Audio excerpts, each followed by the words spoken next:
చంద్రబాబు నాయుడు ఈ రాక్షస ప్రభుత్వాన్ని కూల్చేయాలంటూ జనంలోకి వెళ్తున్నారు. నేను చేసినటువంటి పని మీకు న్యాయం జరిగితేనే ఓటేయండి అని జనంలో తిరుగుతున్నాడు జగన్మోహన్ రెడ్డి. ఎవరి పని వాళ్ళు చేసుకుంటున్నటువంటి సందర్భంలో ఒక ఎమోషన్ మాత్రం ఇంతవరకు క్యారీ కాల. ఆ ఎమోషన్ కోసం వివేకానంద రెడ్డి ప్రస్తావన వస్తుంది, లేకపోతే మద్యం చీఫ్గా ఇస్తామన్నటువంటి ప్రస్తావన వస్తుంది. వాటి చుట్టూ తను తిరుగుతోంది, కానీ వాటిట్లలో ఆశించిన స్పందన రావట్లేదు. ఇప్పుడు అసలైనటువంటి ఎమోషనల్ టాపిక్ తెర మీదకి వచ్చింది. ఏదైతే గత 5 సంవత్సరాల నుంచి ప్రజలతో మమేకమైనటువంటి వాలంటీర్, ప్రతి 40 కుటుంబాలకి ఒక వాలంటీర్, ప్రజల వద్దకు పాలన అని ఒకప్పటి నినాదం నిజమైన ఆచరణ, ఒకప్పటి చంద్రబాబు నినాదాన్ని నిజమైన ఆచరణలోకి తీసుకొచ్చాడు జగన్మోహన్ రెడ్డి వాలంటీర్ వ్యవస్థ ద్వారా. ప్రతి ఇంటి దగ్గరికి సేవలు అందుతున్నాయి. కులం, మతం, వర్ణం, వర్గం, ప్రాంతం, పార్టీ భేదాలు లేకుండా ప్రతి ఒక్కళ్ళకి సంక్షేమ పథకాలు అన్నటువంటిది ఇవ్వాలన్న లక్ష్యంతో సాగినటువంటి వాలంటరీ వ్యవస్థ, గౌరవ వేతనం కేవలం 5,000 రూపాయలు తీసుకుని చేస్తున్నటువంటి ప్రతి 40 కుటుంబాలకు ఒక వాలంటీర్ నిజంగా తలలో నేలికయ్యారు. సంక్షేమ పథకాల డబ్బులు వాళ్ళు తీసుకొచ్చి చేతికిస్తున్నారు, ప్రతి నెల పెన్షన్ ఇస్తున్నారు. అట్లాగే సంక్షేమ పథకాల్లో ఇదివరకు కార్పొరేట్ల చుట్టూ, కౌన్సిలర్ల చుట్టూ, సర్పంచుల చుట్టూ, ప్రభుత్వ అధికార యంత్రాంగాల చుట్టూ తిరిగి అలిసిపోయి అందులో 100 మంది ప్రయత్నిస్తే 20 మందికో 30 మందికో అది అధికార పార్టీలో ఉన్నటువంటి వాళ్ళతో రికమెండేషన్ చేయించుకున్న వాళ్ళకి మాత్రమే వచ్చేటటువంటి దశ నుండి అర్హులైన ప్రతి ఒక్కళ్ళకి ఆ పథకాలు అందించగలిగారు. అది వాలంటీర్ల ద్వారా జగన్ చేసినటువంటి అతిపెద్దదైనటువంటి సక్సెస్.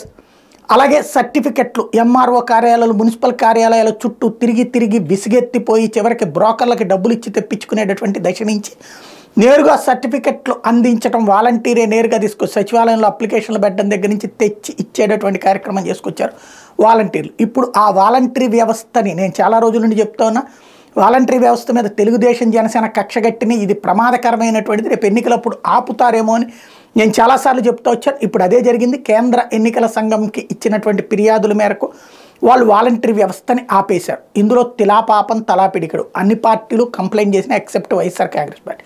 ఇప్పుడు ఆగిపోయింది. రేపు 1వ తారీఖు వృద్ధులకి, వికలాంగులకి, అంటే దివ్యాంగులకి, అట్లాగే వితంతువులకి, వీళ్ళందరికీ పెన్షన్ ఎవరిస్తారు? ఇప్పుడు ఆల్టర్నేటివ్ చేసుకో అంటే ఇప్పటికిప్పుడు ఎక్కడి నుంచి తీసుకొస్తారు?